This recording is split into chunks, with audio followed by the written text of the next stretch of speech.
अच्छी बनेगी, अच्छी बनेगी तेरी अच्छी बनेगी, सत्तन के संग ना हो तेरी अच्छी बनेगी।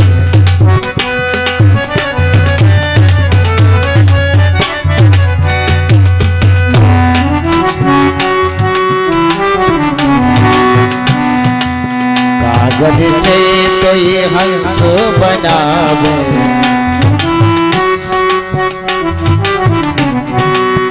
कागज से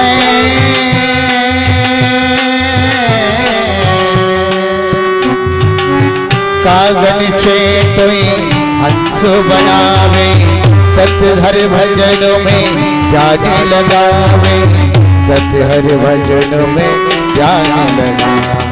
जाग सके तो जागरे तेरी अच्छी बनेगी, सत्तन के संग लागरे तेरी अच्छी।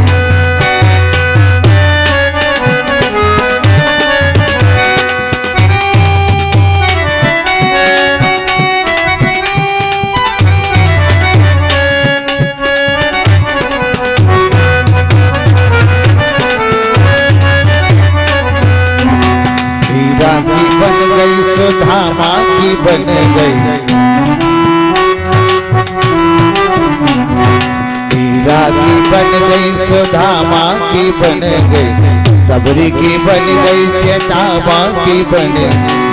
लाग सके तो लाग रे तेरी अच्छी बनेगी, सत्तन के संग लाग रे तेरी अच्छी बनेगी, अच्छी बनेगी तेरी अच्छी बनेगी, अच्छी बनेगी तेरी अच्छी बनेगी, सत्तन के संग लाग रे तेरी अच्छी बनेगी, सत्तन के संग लाग रे तेरी अच्छी बनेगी। मीरा की बन गई सुदामा की बन गई, मीरा की बन गई सुदामा की बन गई, मीरा की बन गई सुदामा की बन गई, तेरी भी बन जाएगी, तेरी भी बन जाएगी। हरि के गुण गाएं तेरी भी बन जाएगी, हरि के गुण गाएं तेरी भी बन जाएगी, हरि के गुण गाएं हरि गुण गाएं गोपाल गुण गाएं हरि गुण गाएं गोपाल गुण गाएं तेरी भी बन जाएगी, हरि के गुण गाएं तेरी भी बन जाएगी। निगाह रखा कथा है।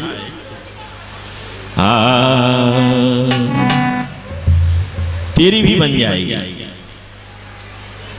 व्यास जी ने कही महाराज हरि गुण क्या, मैंने बहुत भगवान के गुणों का बखान किया है कि तुमने बड़ा ही बखान किया हो, लेकिन ये मैंने आपके अवलोकन किया है 17 पुराणों को, इसमें मेरे श्री कृष्ण भगवान की जितनी जितनी सुंदर लीला हैं और जितने जितने अच्छे अच्छे उन्हें चरित्र किए हैं, रास रचाए हैं महाराज, जितनी सुंदर लीलाएं अटपटी की हैं और ग्वालियों के साथ में महाराज चोरी की है, कितना कितना उनका रस भरा हुआ रास लीलाओं का जो रस है वो तो आपने बखान ही नहीं किया है।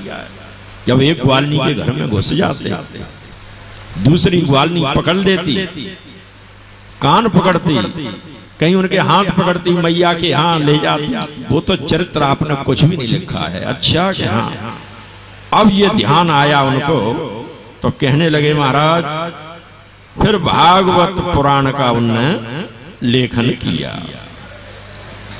अब जैसे ही भागवत पुराण का लेखन करते हैं उसमें भगवान के सारे जितने भी चरित्र हैं, बड़ी लीला हैं, उन सब का जो है कहने लगे सूत जी महाराज बखान किया। महाराज बखान तो किया, लेकिन फिर इसको श्रवण किसने किया कि श्रवण किया परीक्षित ने। परिचितोऽयं राजर्षे जन्म कर्म विलापनम् संस्थां च पांडुपुत्राणां बच्छे कृष्ण कथोदयम्। कृष्ण की कथा का उदय जो किया है वो महाराज पांडु प्रपोत्र परिचित ने ही किया है। महाराज इनने कैसे किया, इनको कैसी बात हो गई। कहने लगे बड़ा विचित्र इनका चरित्र है। क्या विचित्र चरित्र है हमारा, उसको हमें पूरे को श्रवण कराइए। सभी चरित्र को महाराज बड़े आपकी कृपा हो जाए। और हमने भी ये शरीर धारण किया है तो भगवान की लीलाएं, भगवान के ध्यान, भगवान के गुणानुवादों को सुनने के लिए किया है। और महाराज अगर व्यर्थ में हमारे ये काम में जाती हैं हमारी जिब्याएं तो वो ठीक नहीं है। ऐसी जिब्या तो जल जाए, जल जाए जिब्या पापिनी राम के बिना, जल जाए जिब्या पापिनी राम के बिना, जल जाए जिब्या पापिनी राम के बिना, राम के बिना श्री राम के बिना, राम के बिना श्री राम के बिना, जल जाए जिब्या पापिनी राम के बिना, जल जाए जिब्या पापिनी राम के बिना, राम के बिना सीता राम के बिना, राम के बिना सीता राम के बिना, जल जाए जिब्या पापिनी राम के बिना,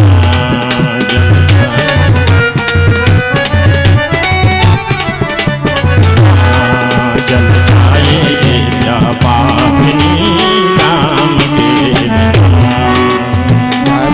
जिब्या पापिनी राम के बिना, पंची पंख बिन हस्ति दंत बिन पुआ नीर बिना, पंची पंख बिन हस्ति दंत बिन कुआ नीर बिना, पंची पंख बिन हस्ति दंत बिन कुआ नीर बिना, पंची पंख बिन हस्ति दंत बिन कुआ नीर बिना, कैसे ही प्राणी हरे नाम के बिना,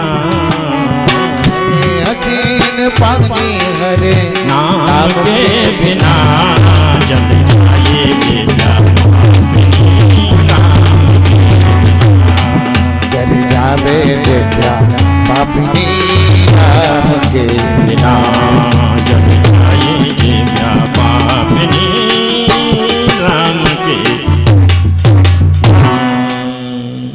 ये जिब्या संत लोग कहने लगे जल जाए, जिस जिब्या पे राम का नाम नहीं है, मेरे गोविंद का नाम नहीं है, ऐसी जिब्या हमें नहीं रखना चाहिए। कट जाए, गिर जाए, जल जाए, ये संतों का भाव होता है। अब ऐसा भाव देखा, जब उनका अच्छा भाव देखा तो कथा श्रवण कराने में भी उनको आनंद आने लगा, बखान करने में भी आनंद आने लगा। कहने लगे कि महाराज आपको मैं थोड़े में सब कहूं बुझाई और सुनिए तात मति मन चित लाई। थोड़े में आपको मैं समझाई देता हूं। हस्तिनापुर के राजा महाराज शांतनु थे। शांतनु महाराज का विवाह हुआ गंगा मैया से, और गंगा मैया से जब विवाह हुआ तो गंगा मैया ने उनसे कॉल करार कर लिए थे कि देखो राजन, जो मैं करूंगी आपके घर में, आप मुझे कोई जवाब नहीं पूछोगे मैं क्या कर रही हूं, और पूछोगे उसी दिन मैं आपके यहां से चली जाऊंगी।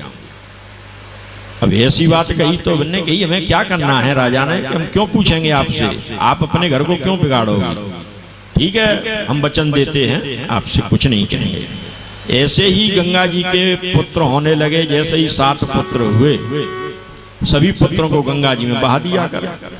अब तो जनता ने पूरी जितनी भी प्रजा थी महाराज से कहने लगे, महाराज ऐसे ही रानी सभी पुत्रों को बहाती रहेंगी तो इस राज्य का आगे वारिस कौन होगा। राजा कौन होगा, हमें तो राजा चाहिए। महाराज ये क्या करते हो, आप रानी से पूछो। अब ये बात बताई तो महाराज के मन में कुछ बात आई, और जैसे ही 8वां पुत्र देवव्रत नाम के हुए, जैसे ही पूछा देवी ये कहाँ ले जा रही हो, तो बच्चे को दे करके और गंगा मैया चली गई। देवव्रत रह गए, यहाँ पे उनकी लालन पालन किया। जब से अच्छा एक बड़ी समस्या है, वैसे तो किसी माता बहन के साथ में ऐसा नहीं होना चाहिए कि किसी का पति माता बहन के सामने जाए और चला जाता है, तो फिर बेचारी अपना जीवन तो व्यतीत करती है, अपने बच्चों को भी पालती है, लेकिन सबसे बड़ी समस्या हो जाती है पुरुषों की। अगर पुरुष की पत्नी चल बसी तो या तो वो बाबाजी हो जाएगा, या दूसरा विवाह कर लेगा, या कहीं रहने लगा, वो अकेला नहीं रह सकता।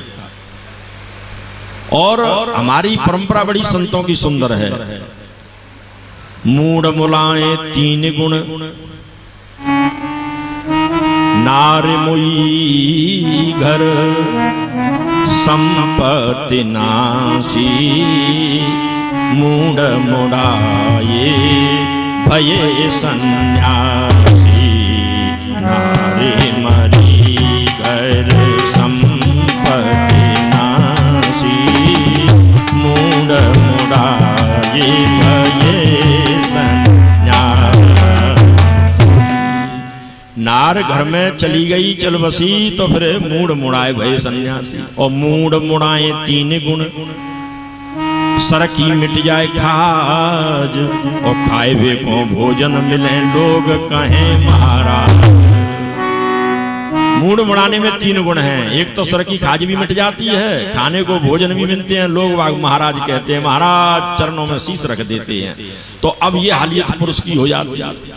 इतने बड़े महाराज शांतनु पत्नी के जाते ही ऐसे वियोग में खो गए कि न तो अपना पुत्र देखा न कुछ भी देखा।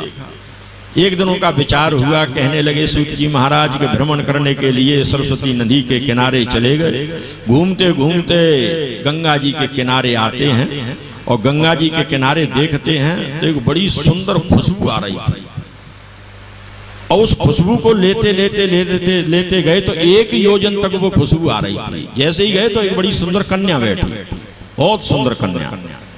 देख करके महाराज उसको मोहित हो गए कि देवी आप कौन हो? कि मैं तो मल्लाह की पुत्री हूँ, मेरे पिताजी बैठे हुए हैं, मैं भोजन लेकर के आई हूँ और ये भोजन कर रहे। मैं किसी हमारा ग्राहक आए, नाविक आए, उसके लिए मैं प्रतीक्षा कर रही हूँ कि तो हमें पार कर दो, कि महाराज पिताजी की आज्ञा लेकर के पार कर। पिताजी से तो रुको, पिताजी को पूछने मत जाओ, अभी आप तो कुंवारी हो ना, कि हाँ शादी करना चाहती हो? कि नहीं मैं शादी अपने मन से नहीं करूंगी। क्यों नहीं करोगी?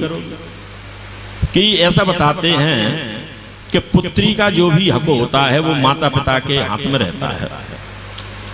माता पिता उर्ण भय नीके, और गुरु ऋण रहा सोच बड़ जीके। पुत्र माता पिता के ऋण से उर्ण क्यों नहीं होता है?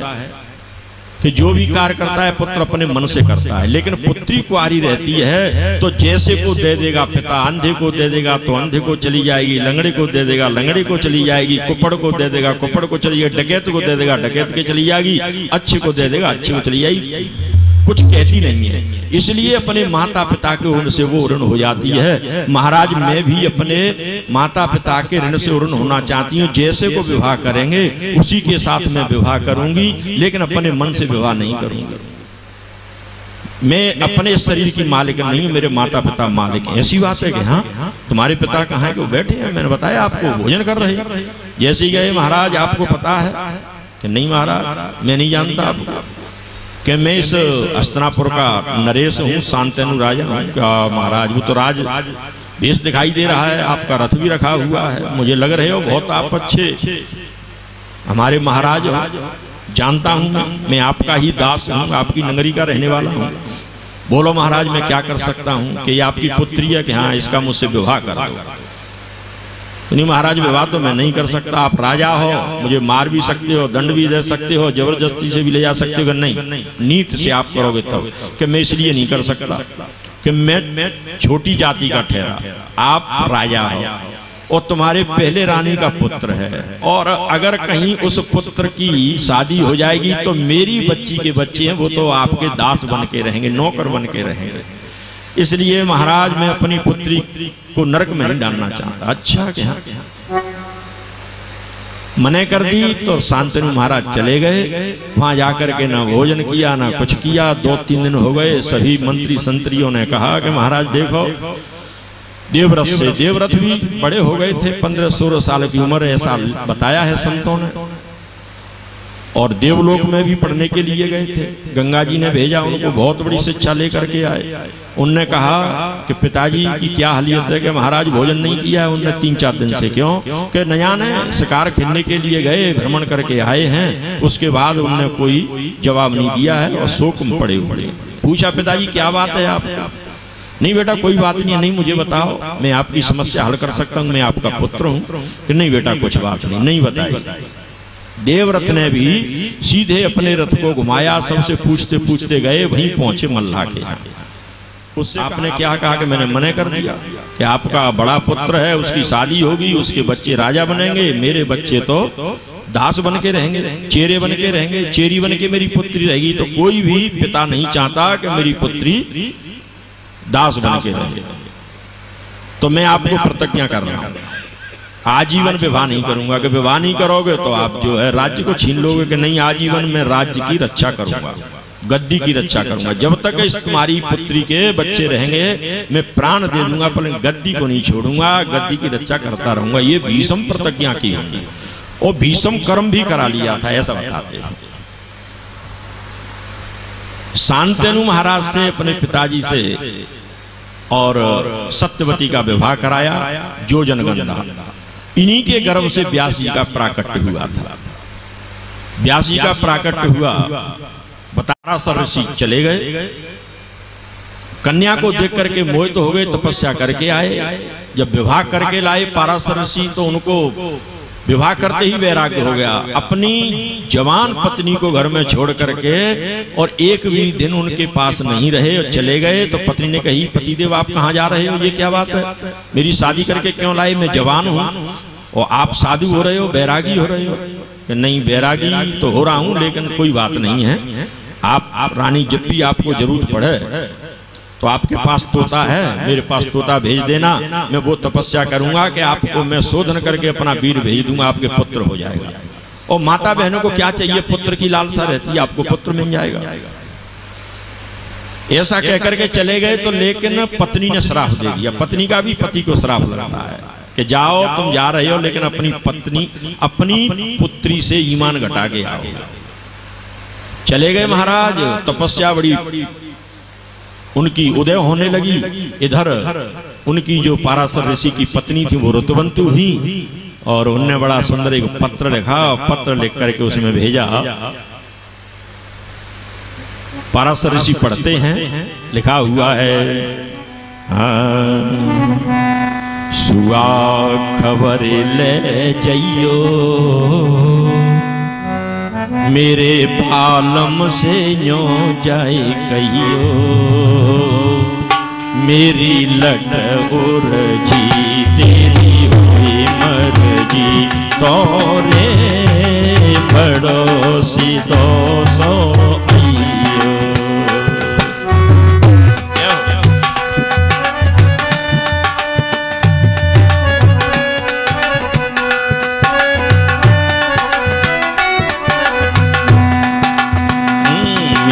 लट उर्जी तेरी होए मर्जी, तोरे पड़ोसी 200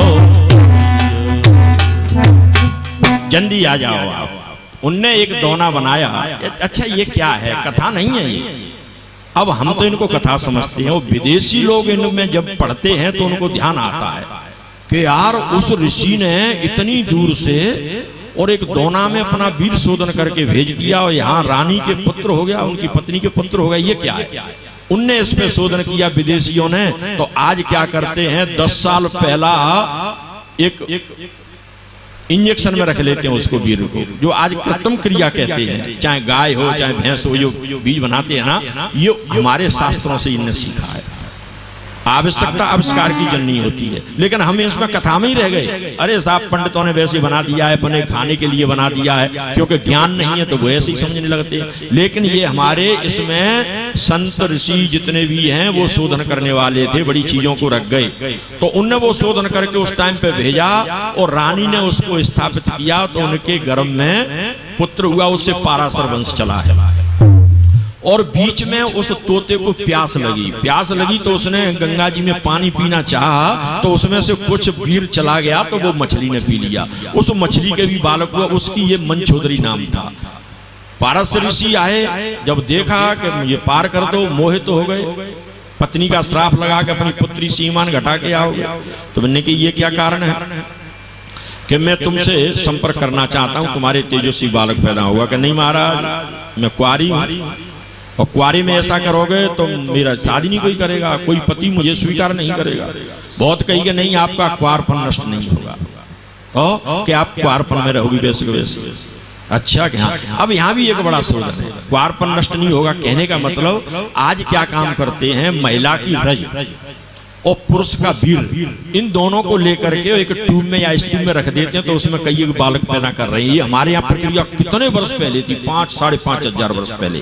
तो ये कोई संपर्क नहीं किया ऋषियों ने, केवल उनकी रज ली, महिला की रज और पुरुष का अपना वीर लगा करके और व्यासी को पैदा किया। इसलिए गर्भ से व्यासी पैदा नहीं हुए थे, स्तूप से पैदा हुए। ऐसे ही पहले व्यासी को पैदा किया, फिर व्यास जी ने अपने पुत्र को भी पैदा किया। ऐसे एक चिड़िया की, ये देवी भागवत का वृत्तांत है, एक चिड़िया की रज ली और अपना वीर लिया और स्तूप में रखा, और जैसे ही स्तूप में रखा उसमें ये बनाते बनाते बनाते बनाते उसमें अंग नहीं बने, कोई कम रह जाए कोई वैसा रह जाए, तो कम से कम इनको हो गई 12 वर्ष, 13 वर्ष, 14 वर्ष हो गई, 15 हो गई। उसके बाद में शंकर भगवान पार्वती जी को अमर कथा सुना रहे थे। वो वहां एक तोता ने सुनी तो तोता का अंडा फूटा। नहीं, पार्वती जी तो सो रही हैं, लेकिन ये हुंका कौन दे रहा है, देखा तो तोते का बच्चा। उसके पीछे अपना त्रिशूल भेजा, इसको मारो। अब जिसने अमर कथा सुन ली हो वो अमर हो गया हो, क्या मर सकता है क्या? अब जैसे ही गए तो जहां स्तूप बना करके, व्यासी का कोई ब्याह नहीं है, अरणी उनकी पत्नी बताती है, अरणी माने लकड़ी, लकड़ी का स्तूप बना हुआ था, उस पर जाकर के त्रिशूल लगा तो अमर थे। तो त्रिशूल की नोकें जो हो गई हैं टेढ़ी इधर उधर को, वो उसी से हो गई हैं कि अमर थे सुखदेव जी। और उसमें आत्मा प्रवेश करी, और आत्मा प्रवेश करके शंकर भगवान कुछ समय तक वहां रहे और उनने शोधन कराया कि ये नहीं, इसमें ये चीजें और जरूर चाहिए। तो 16 वर्ष में उसको खोला, स्तूप को खोला, और जैसे ही उसमें से एक बालक निकला। अब बालक निकला तो कथा आती है इसमें कि अपने नाले को डार करके कंधे पे चल दिए 16 वर्ष के। अगर महिला के होता, महिलाएं उसका जन्म करती तो उसके नाले को काटती, अब उसके शरीर पे जो भी फरिया आती उसको भी हटाती। अब सुखदेव जी सारी फरिया को पकड़ते पकड़ते और फेंकते गए चारों तरफ, वो पेड़ों पे गई, और पेड़ों पे गई तो वो आज अम्बरवेल बन गई, उसी को अम्बरवेल कहते हैं। फिर जाकर के सुखदेव जी का ऐसे जन्म हुआ, ऐसे ही व्यास जी का हुआ। महाराज इस प्रकार से जो सत्यवती थी वो यहाँ आकर के शांतनु राजा के 2 पुत्र हुए, चित्रवीर विचित्रवीर। वो ऐसे कामी निकले कि भीष्म पितामह विवाह करके लाए। जबरदस्ती से कोई विवाह नहीं कर रहा था, पर काशी नरेश की पुत्रियों को लेकर के गए। अम्बालिका, तो अम्बालिका थी, उसने कही तुम मुझे लेके आए हो, मैं तो विवाह तुमसे करूंगी, मैं इनको नहीं जाऊंगी। वो चली गई। लेकिन महाराज आगे चल के भीष्म पितामह का वो काल बनी, यहाँ चित्रवीर चले गए। फिर व्यास जी ने भी इसी प्रक्रिया से पैदा किया। विदुर जी को किया दासी से, धृतराष्ट्र को किया बड़ी रानी से, और पांडु महाराज को पांडु की मां से पैदा किया। अब यहाँ पांडु महाराज थोड़े बड़े हुए, वो अंधे थे, धृतराष्ट्र ये छोटे थे, लेकिन अंधे को राज्य न देते हुए राजा पांडु बना दिए। कुंती से विवाह हो गया राजा पांडु का, और धृतराष्ट्र का हो गया गंधारी से, और विदुरानी से हो गया विदुर का। ये रहने लगे। एक दिन शिकार खेलते खेलते चले गए तो ये महाराज पांडु कौन थे? शब्द भेदी थे, शब्द बाण जानते थे। तो तो एक ऋषि और इस पत्नी को एक विद्या आती थी, उस विद्या के खातिर उन्होंने कही महाराज ये विद्या का क्या करोगे, और मेरी थोड़ी इच्छा हो रही है, दिन में मैं पति से संपर्क करना चाहती हूँ। मैंने कि दिन में तो ठीक नहीं है, जानवर करते हैं तो अपन भी जानवर बन जाओ। जैसे ही जानवर बने की कही तो हिरण बन गए ऋषि और हिरणी बन गई पत्नी। अब जैसी उनकी आवाज आई तो उनने हिरण हिरणी की आवाज सुनी, उसी आवाज पे महाराज पांडु ने बाण दिया, और जैसे ही बाण दिया तो महाराज पहुंचे तो उसमें ऋषि और ऋषपत्नी, ऋषि की मृत्यु हो गई। ऋषपत्नी ने कही कि राजन तुमने मेरे पति को मारा है, और तुम भी अगर अपनी पत्नी से संपर्क करोगे तुम्हारी भी मौत हो जाएगी। राजा के 2 रानी थी, माद्री और कुंती, दोनों के कोई बच्चा नहीं था। अब ये है होनी की बात। होनहार सीता पिता और तेसी मिले सहाय, आप न आवे ताये पे ताये तहाँ ले जाए, ताये तहाँ ले जाए। होनी होनहार बलवान इसे को मत मानो। होनी होनहार बलवान इसे कोई मत जानो झूठी। मत मानो झूठी, अरे यो मत मानो झूठी। होनी होन हर बलवान इसे को मत मानो झूठी। मत जानो झूठी इसे कोई मत जानो झूठी।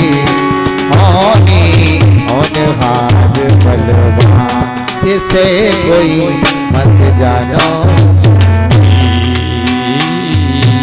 एक दिन होनी राज हरिश्चंद्र से बन के टूटी। एक दिन होनी राजा हरिश्चंद्र ऋष बन के टूटी। पत्नी पोत्र तीनों बिछ गए, पत्नी पोत्र तीनों बिछ गए। कई मर घट डूबी। होनी होनहार बलवान इसे कोई मत जानो मत जानो।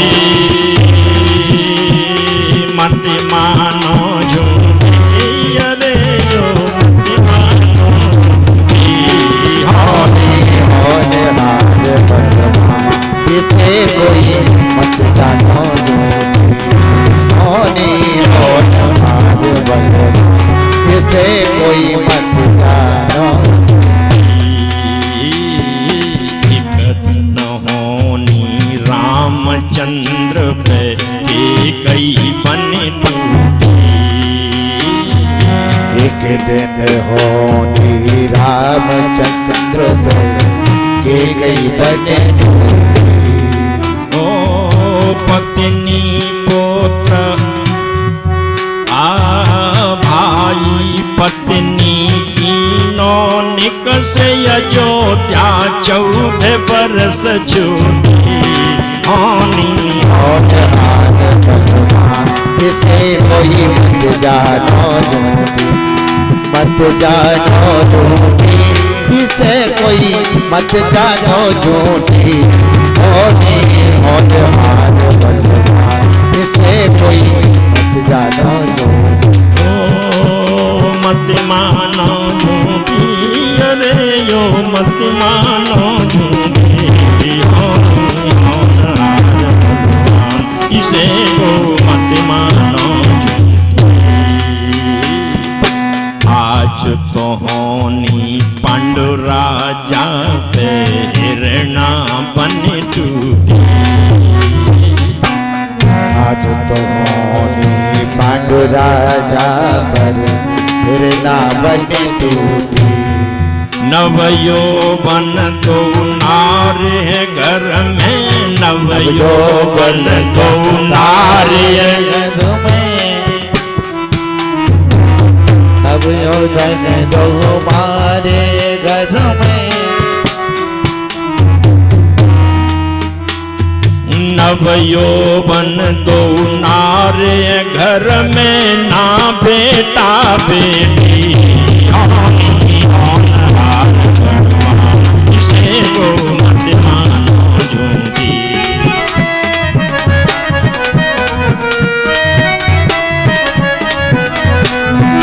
मानो झूठी इसे कोई मत जानो झूठी, होनी होनहार इसे कोई मत जानो झूठी। ये हालियत हो गई, दोनों पत्नियां हैं, नवयौवन हैं, कोई पुत्र नहीं है, पुत्री नहीं है। आकर के महाराज पांडु ने अपनी कुंती बड़ी रानी से बताया कि हम तो राज्य को बड़े भैया को देते हैं, हम तो वैराग धारण करते हैं, सन्यासी होते हैं। क्या बात हो गई महाराज? कि नहीं नहीं, मेरा मन हट गया, अब मैं यहाँ नहीं रहूंगा। कहाँ जाओगे? कि जंगल में। तो अभी बात क्या हो गई? पत्नी पूछती है अपने पति से। चलो मैं आपको वहीं बताऊंगा। राज्य तो सौंप दिया अपने बड़े भाई धृतराष्ट्र को, जंगल में चले गए और जंगल में महाराज दोनों पत्नियों के साथ में रह रहे हैं। एक दिन कुंती को पूरा वृतांत बताया कि देवी ऐसी ऐसी बात हो गई है, ऋषि ने श्राप दे दिया है। तो कोई बात नहीं है पतिदेव, अगर आपकी इच्छा हो तो आपकी संतान, आपका कुल तो मैं चला सकती हूँ। कैसे चलाओगी? कि मेरे घर में एक बार चतुर्मास करने के लिए दुर्वासा ऋषि आए थे, और दुर्वासा ऋषि आए तो मेरे पिताजी ने मुझसे कहा कुंती भोज ने कि बेटी आप जो है इन संत की सेवा करना 4 महीने तक। ये बड़े करामाती संत हैं और कोई इनकी सेवा में कसर नहीं रह जाए। नहीं अच्छा कि हाँ। तो मैं उनकी सेवा करती रही। जैसे ही मैंने सेवा करी और 4 महीने के व्यतीत होने के बाद में महात्मा जी जाते, तो महिलाओं की, बच्चियों की केवल एक ही लालसा रहती है, मेरी कोख सूनी नहीं रह जाए, मेरी कोख चालू हो जाए। तो महाराज तुम ऐसा होता है, मंत्रों में ताकत होती है? कि बिल्कुल होती है बेटा। तो एक काम करो, मुझे ऐसा एक मंत्र दे दो जिससे मैं जो है पुत्र पैदा हो जाए। कि बेटा एक नहीं, मैं तुम्हें 5 मंत्र दे दूंगा। 5 मंत्र के? हाँ। तो मंत्र से हो जाएगा? कि बिल्कुल। 5 मंत्र दिए। एक मंत्र उसमें ऐसा था, वो अश्विनी कुमारों का था। अश्विनी कुमार नाम एक होता है, लेकिन काम वो 2 करते हैं। 2 हैं, वेदों देवताओं के वैद्य हैं। अब जैसे ही मंत्र दिया तो बच्ची थी उस टाइम पे, छोटी उम्र थी, 15-16 साल की। उनने कही ये झूठी बात है, मंत्रों से कहीं पुत्र नहीं होते हैं। अब अलग जा करके और सूर्य भगवान का मंत्र जैसे ही जाप किया मैंने, अपने पति को वृतांत सुना रही हूं। अब जैसे ही उन्होंने कहा कि मैंने सूर्यदेव का मंत्र जाप किया तो सूर्य भगवान प्रकट हो गए। अब यहाँ ये नहीं है कि सूर्य भगवान ने, और क्योंकि देवता 10 अंगुल ऊपर रहते हैं, पृथ्वी के नीचे नहीं रहते, ऐसा लेख आया है। तो कोई ये नहीं है कि कुंती से संपर्क किया हो, केवल वो तो ला करके बालक दिया, ये तुम्हारा बालक है। कानों से सुना कि ये मेरा बालक है, इसलिए कानों से सुना, उसका नाम हुआ कर्ण। लेकिन जैसे ही आए कि महाराज ये बालक लो आप, तुमने कही कि मुझे बालक चाहिए तो ये बालक लो। मैं डर गई, महाराज मैं नहीं लूंगी। बनी क्यों? कि कुआरे में मेरी गोद में बालक होगा तो दुनिया के लोग मुझसे क्या कहेंगे, इसलिए मैं नहीं इस बालक को लूंगी। तो मैंने बहुत मना किया उनसे। कहने लगे कुआरे में मत छेड़ो रे देव तुम, अरे कुआरे में मत छेड़ो रे देव तुम, लगी जाए दाग उमरिया में, उमरिया में। कुआरे में मत छेड़ो रे देव तुम, लगी जाए दाग उमरिया में। कुआरे में मत छेड़ो रे देव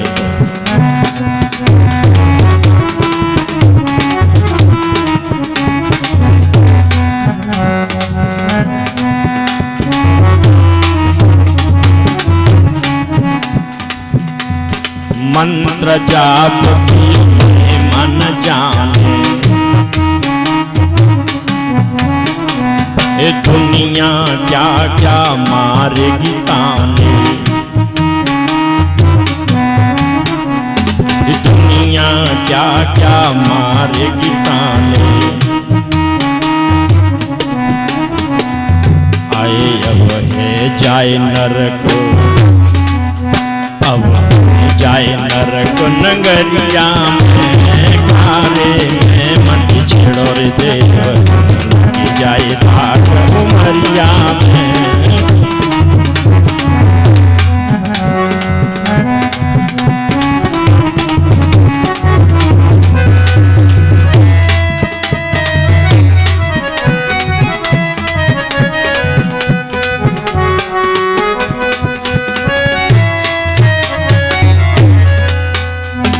पार पने में होई नष्ट व्रत, पार पने में होई नष्ट व्रत, नहीं स्वीकार करे गो कोई पति, नहीं स्वीकार करे गो कोई पति, नहीं स्वीकार करे गो कोई पति, नहीं स्वीकार करे गो कोई पति। आए अब बिछ जाए, अब बिछ जाए सूर डगरिया में, डगरिया में, पारे में मत छेड़ो रे देव, लगी जाए अब लगी जाए दाग उमरिया में, पारे में मत छेड़ो रे देव।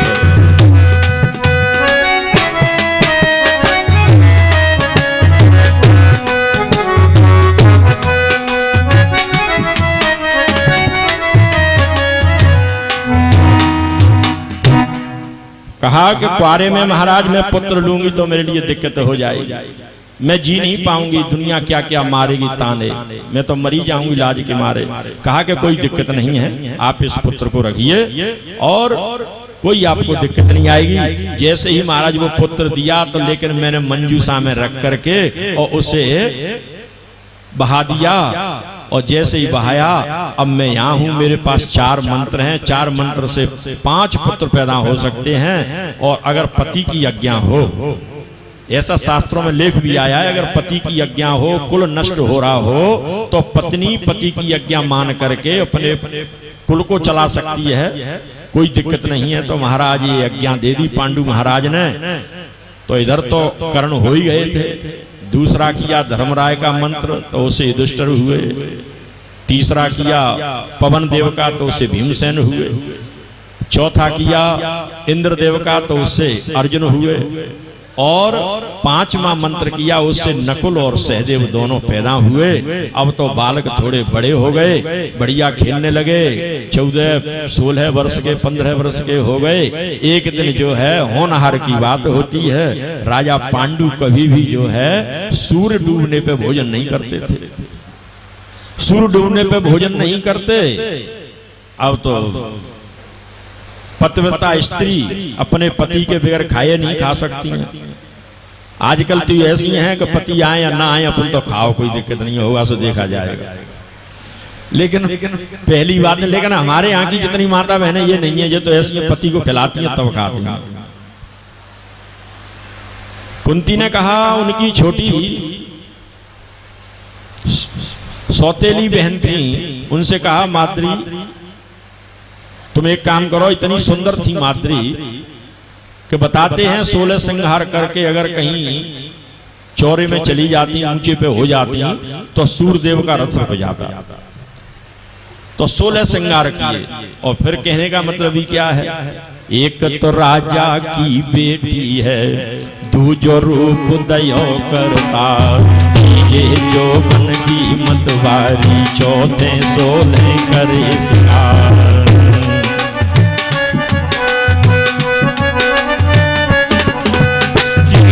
जो बन की मतवारी, चौथे 16 करे सिंगार, चौथे 16 करे सिंगार, चौथे 16 करे सिंगार।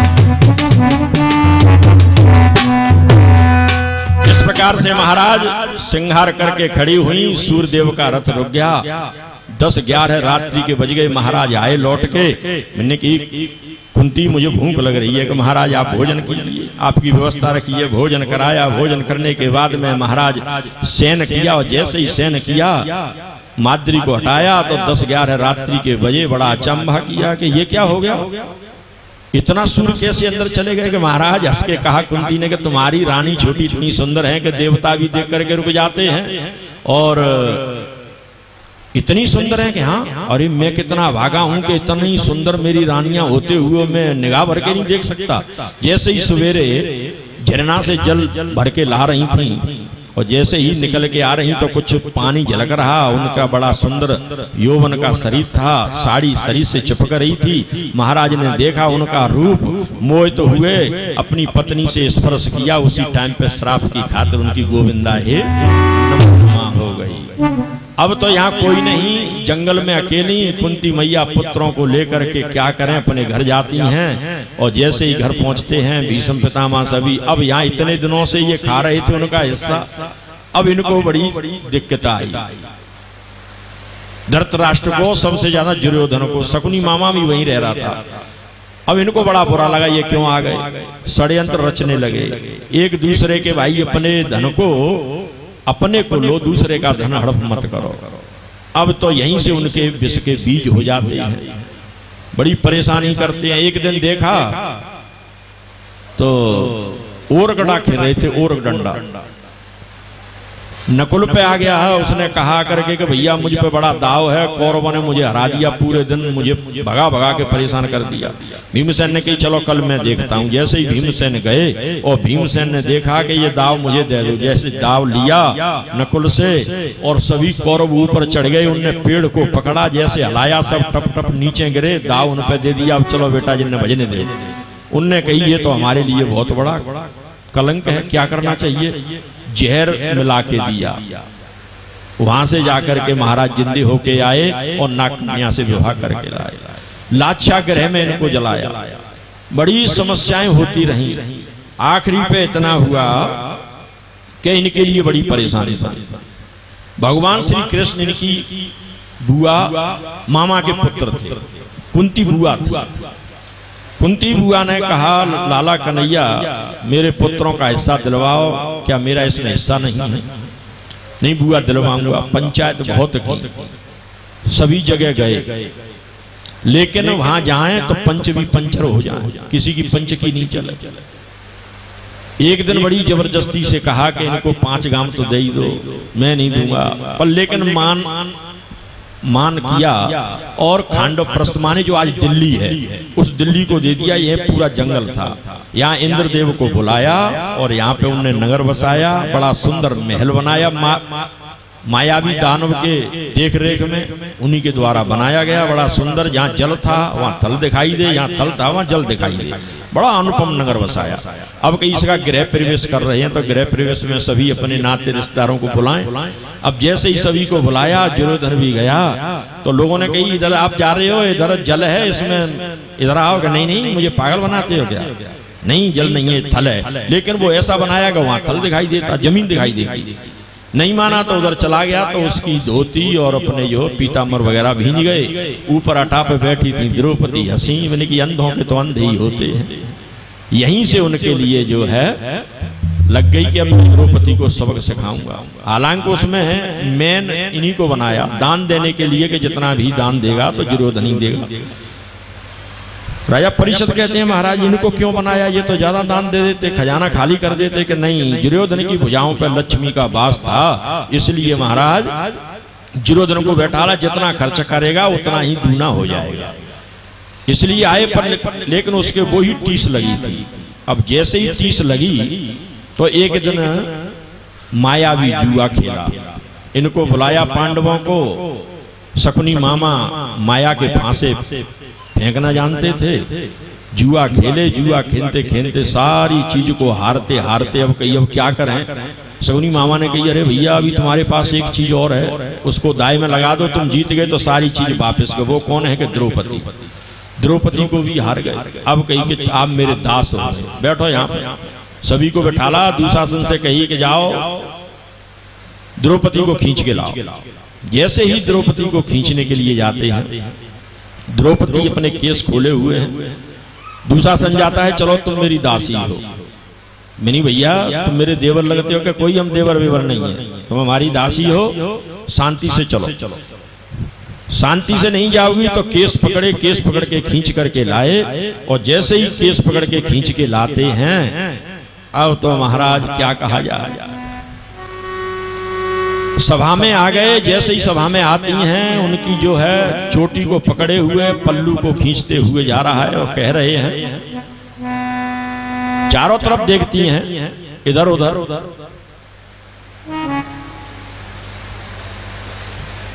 गुरु द्रोण बोलो, पिता में भी बोलो, तुम्हारी बहू तुमसे क्या पूछती है। कहने लगे, गुरु द्रोण आप भी बोलो, पिता में आप भी बोलो, तुम्हारी बहू तुमसे क्या पूछ रही है, ये दुशासन मेरे साथ में क्या कर रहा है। लेकिन सबकी गर्दन नीचे को हो गई। अब जैसे ही गर्दन नीचे को होती है, द्रौपदी कहती है, सौरतीन की ये सारे जहां में, और झुकता था सारा जहां इनके आगे। अरे वो बदला है देखो समय आज कैसा, कि वीरों की गर्दन झुकी जा रही है। वीरों की गर्दन झुकी जा रही है। सौरथीन के सारे जहां में किसी दिन पूरा संसार इनके आगे झुकता था, और आज ये अपनी गर्दन झुका करके अपनी पत्नी की रक्षा नहीं कर पा रहे हैं। ये क्या हो गया है।